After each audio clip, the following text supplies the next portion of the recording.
I used to go around asking men for advice about getting married, and now that I'm 4 years in, I realize that a lot of these men didn't like their wives. Welcome back to my channel, everyone. Today, we're going to be talking about a very sensitive topic, and that is men who do not like their wives. Now, I know that this might sound like a weird topic, but bear with me because I think this is something that needs to be discussed.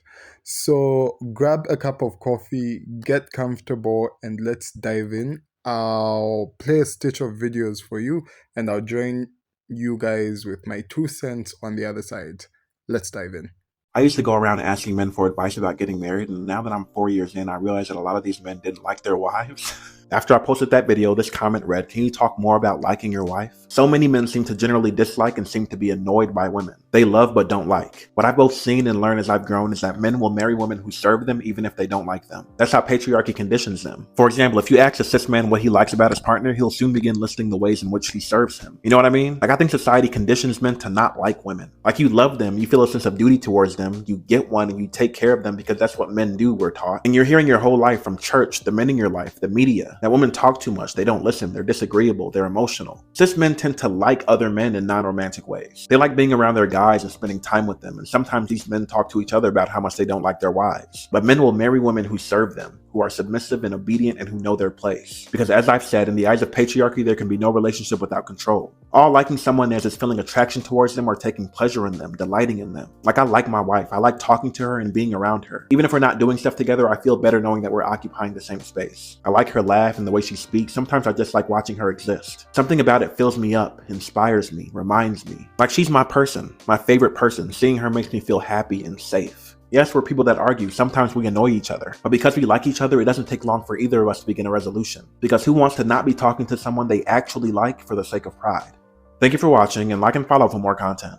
And this is the reason why a lot of men end up marrying somebody who's a maid but not a friend.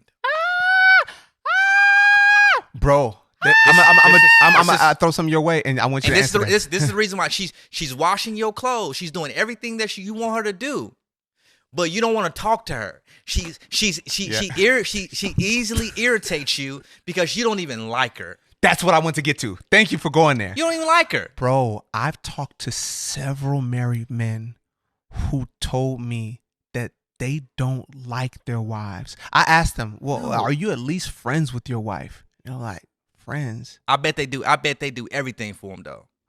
They do everything for them, though. Can I say something? You make enough money to marry a maid.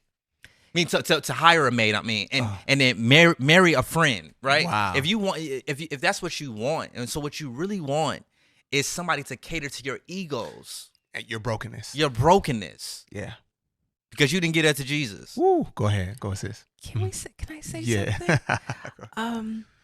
I have thought it a bit interesting that it does seem like some men enjoy men more than they enjoy women, but they marry women because they're supposed to, but their affections, their time, their energy, their vulnerability is giving space for men more than so. I'm gonna have to agree with the women on this one. A lot of you men do hate your wives. I'm 27 years old. I worked a lot of jobs where men just complain about not wanting to go home. We have this one fella at my job. He doesn't work there no more, but he's talking about his pregnant wife. Is there anything I could do at work to stay here because she's pregnant? She gets on my nerves. Like, y'all hate y'all partners that much? I'm married. I can't wait to get off work to go back to my wife. So y'all always just want to gaslight women and talking about women just be talking, women this, women that. But if you really think about it, they be saying some facts sometimes. I like to give credit where credit is due. Y'all men need to start picking better partners. And if you hate women in general, you don't gotta get married to them. So y'all saw the Twitter thread, right? You saw it. The one where men were talking about how much they hate their girlfriends. Do you see now why we say when that man switches up his behavior and it seems like, ooh, it feel like you don't like me no more. He stopped doing things he used to do and he started doing something new. And when you ask him about it, he says, why are you tripping? Can I have a day? Blah, blah, blah, blah, blah. Excuses, baby. All that talking, ignore it. Look at what that man is doing. You can feel the energy. You can feel when something has changed. Listen to your woman's intuition, baby, because she's not going to steer you wrong. You can feel when things are not right, and you are going to have to be the one to feel it because they're showing us again that they're not going to do it. Think of how common it is in like, it's not as common anymore, but in like older sitcoms where the men would be married and they call their wives the old ball and chain, and all they do is talk about how much they can't stand her, and there's the wedding ring, the engagement ring, and then the suffering. Those jokes that last generations are in existence because they are rooted in truth. Men will stay in relationships where they are not happy just for the sake of not being on their own, and so that they don't ever have to be the one to speak up and talk about how they feel and take responsibility for their feelings. So they will drag you and drag you and drag you along with them until you decide that you can't take anymore and you leave. That's what he's waiting on, okay? It's no point in us saying, why don't you just tell me how you feel? Why is it up to us? It doesn't matter. The point is, he's not going to tell you how he feels, and it is up to you, okay? Get over the shock of all of that and how unfair it is, and just switch your brain. Don't look at my nail. Switch your brain so that you know when something feels off, it's off. You don't have to ask him for validation. Hey, I know, are you sure? Because I know you said that you really love me, but you just keep acting like you hate me. It's because he hates you, okay?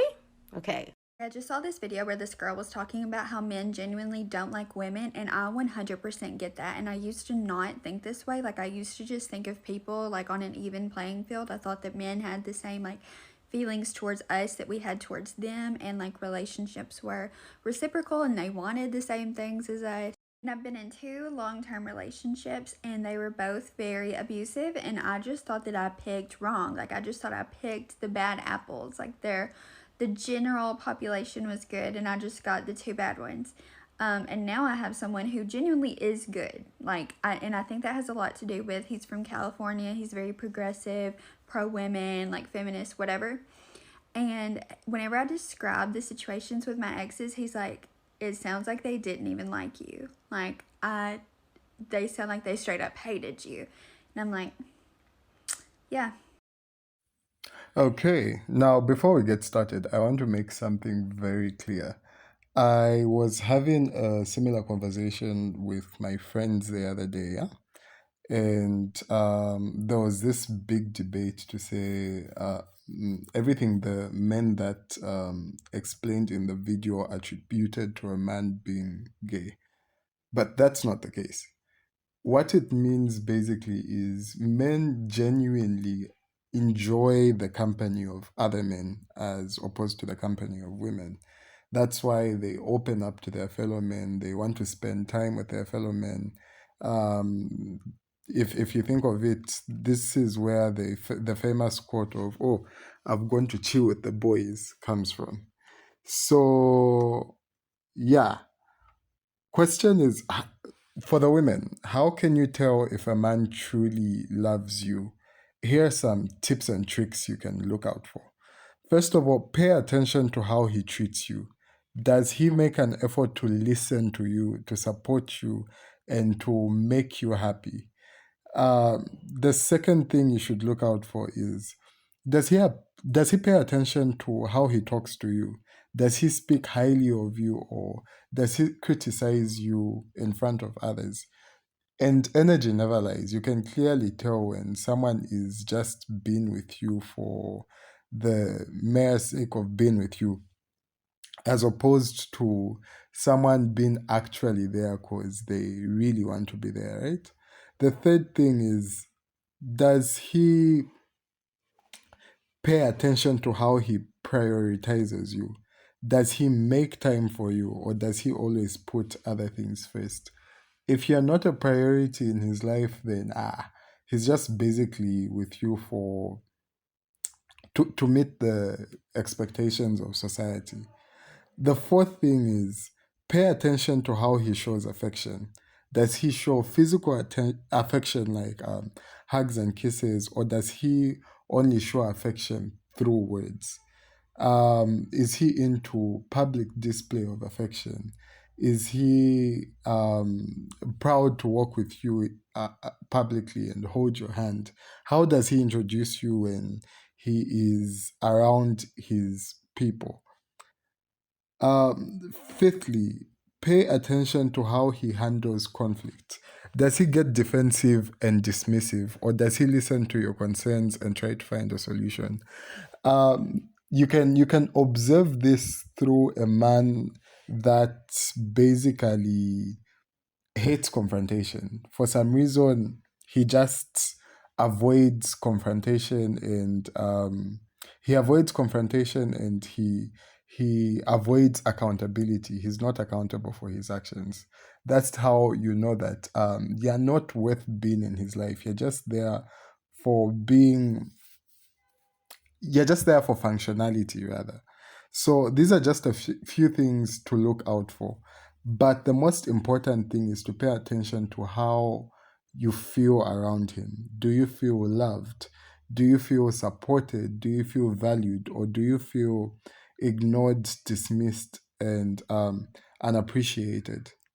Now, let's talk about why it's wrong for men to marry for functionality rather than love. When men marry for functionality, they are often looking for a partner who can provide them with something they need, whether it's financial support, and that's a big issue when it comes to men now seeking financial support from women as opposed to being a provider. We can talk about that separately in another video. Whether it's for financial support, emotional support, or physical support. But this approach to marriage is fundamentally flawed because it reduces the partner to a mere object or tool rather than a person with their own thoughts, feelings, and desires. So here are some pointers to consider. When men marry for functionality, they often prioritize their own needs over their partner's needs. This can lead to a lack of emotional intimacy and connection in the relationship. It can also lead to feelings of resentment and anger in the partner who may feel like they're being used or exploited. Furthermore, when men marry for functionality, they often miss out on the opportunity to experience true love and connection with their partner. They may also miss out on the opportunity to grow and develop as a person because they are not being challenged or supported by their partner.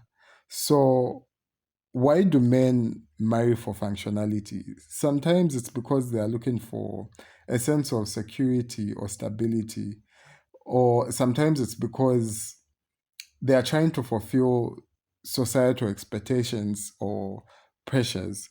And sometimes it's because they're simply not aware of what they're doing and why they're doing it. Now, what can men do to be more vulnerable and honest with their partners? Vulnerability and honesty, I don't know where this idea came from to say if a man is vulnerable and honest, then he is weak. But to give you hints and tips on how you can be more vulnerable and honest, first, you need to be willing to listen to your partner's needs and desires.